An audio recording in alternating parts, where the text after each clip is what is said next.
warahmatullahi wabarakatuh. Salam sejahtera bagi kita semua. Salam. Om Swastiastu, Namo Buddhaya, salam kebajikan. Yang terhormat Ibu Esa Purbarani MPD dan teman-teman yang saya cintai. Pertama-tama, marilah kita sampaikan rasa puji dan syukur kehadirat Allah Subhanahu wa taala, Tuhan semesta alam, yang senantiasa memberikan hidayah dan nikmatnya sehingga kita semua dapat berkumpul di sini dalam keadaan sehat walafiat. Tak lupa, marilah kita haturkan salawat serta salam kepada junjungan kita Nabi Muhammad SAW. Hadirin yang saya hormati, ada pepatah mengatakan tak kenal maka tak sayang. Maka perkenalkanlah saya Alia Ananda Rizky dengan nomor induk mahasiswa 1107621103. Pada kesempatan kali ini, izinkan saya membawakan pidato tentang rendahnya minat literasi di Indonesia. Para hadirin sekalian, pada masa kini di mana teknologi merajalela, tidak menutupi fakta bahwa minat baca di Indonesia sangat rendah. Bahkan, berdasarkan data UNESCO, Indonesia menempati urutan kedua dari bawah soal literasi dunia. Artinya, minat baca di Indonesia sangat rendah. Minat baca masyarakat Indonesia terhitung memprihatinkan karena hanya ada 0,001%, yang artinya dari 1000 orang Indonesia, hanya 1 orang yang rajin membaca. Dari 61 negara di dunia, Indonesia menempati urutan ke-60 dalam literasi.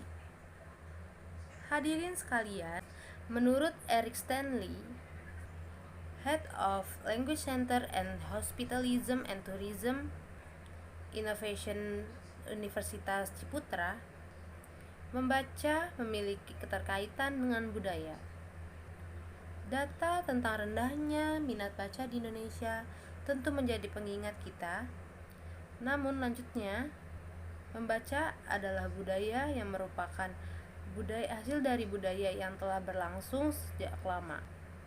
Sedangkan budaya membaca di Indonesia rendah dan tidak cukup membutuhkan waktu 1-2. Eric mengatakan, budaya literasi masyarakat Indonesia lebih banyak budaya dari mulut ke mulut atau word of mouth. Hadirin sekalian, tercatat sebanyak 60 juta penduduk Indonesia memiliki gadget, atau urutan kelima dunia terbanyak kepemilikan gadget. Lembaga Riset Digital Marketing & Marketer memperkirakan pada tahun 2018 lalu, jumlah pengguna aktif smartphone di Indonesia lebih dari 100 juta orang. Dengan jumlah sebesar itu, Indonesia akan menjadi negara dengan pengguna aktif smartphone terbesar keempat di dunia setelah Cina, India, dan Amerika. Indonesia merupakan negara kepulauan yang memiliki beragam suku dan bahasa. Di Indonesia, bahasa yang digunakan sehari-hari bisa terbilang bahasa gaul. Bahkan, ada beberapa orang yang tidak mengerti apa kata baku dari kata tersebut. Rendahnya minat baca juga dipengaruhi dari beberapa faktor.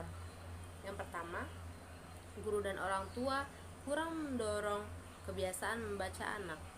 Yang kedua, generasi serba instan. Yang ketiga, pengaruh dari sosial media. Keempat, ada penggunaan gadget. Dan yang terakhir adalah pembangunan yang tidak merata, di mana masih kurangnya akses dan fasilitas di daerah-daerah terpencil. Selanjutnya, ada pula dampak dari rendahnya minat baca di Indonesia. Yang pertama, banyak generasi muda menjadi generasi yang pemalas. Yang kedua, kurangnya pengetahuan yang dimiliki sehingga tidak dapat bersaing dengan dunia luar. Yang ketiga, sulit dapat pekerjaan. Dan yang keempat, generasi muda yang malas membaca akan sulit bersosialisasi karena kurangnya wawasan yang dimilikinya. Yang kelima, generasi muda sulit mengembangkan potensinya karena kurangnya pengetahuan yang dimilikinya. Dan yang terakhir, generasi muda cenderung tidak peduli dengan lingkungan sekitarnya dan egois dengan gawainya.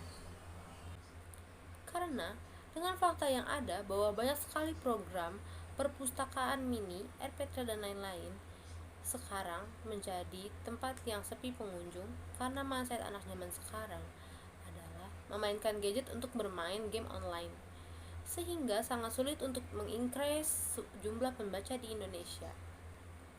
Hadirin sekalian, padahal pada masa kini, berita, artikel, dan hal yang berbau edukasi sangat mudah ditemui melalui internet maupun lewat fasilitas-fasilitas yang diadakan oleh pemerintah.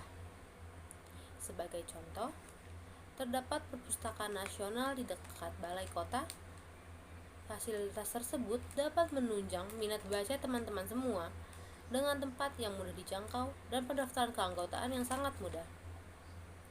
Hadirin sekalian, saya berharap kalian termasuk dalam 0,001% tersebut. Di sini saya mengajak teman-teman semua agar terus melakukan literasi, agar kita juga dapat terjauh dari berita hoax dari sosial media. Dan besar harapan saya untuk dapat mengangkat peringkat negara kita menjadi negara dengan minat baca yang tinggi. Dengan begitu, Indonesia dengan jumlah penduduk keempat terbanyak di dunia bisa menjadi negara dengan tingkat literasi dengan urutan di atas 50. Sekian pidato yang saya sampaikan. Kurang lebih mohon maaf. Wassalamualaikum warahmatullahi wabarakatuh.